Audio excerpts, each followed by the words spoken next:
நம்ம எம்பி கல்யாண சமையல்ல சிக்கன் 65 தான் போட போகிறோம். 100 கிலோ போட போகிறோம். இப்போ நமக்கு மசாலா எல்லாம் கலந்தாச்சு. என்ன கருவேப்பிலை வெறும் கருவேப்பிலை போடுறோம். இப்போ தயிர் போட போகிறோம்.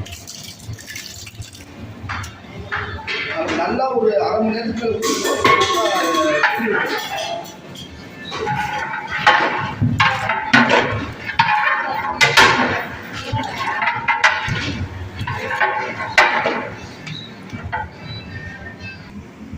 இப்போ நம்ம 1000 பேருக்கு மட்டன் மசாலா போட்டாச்சு. நம்ம 1 மணி நேரத்துக்கு முன்னாடி போட்டுடுறோம்.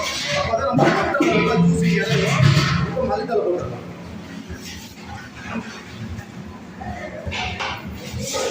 மல்லித்தலை போட்டாச்சு.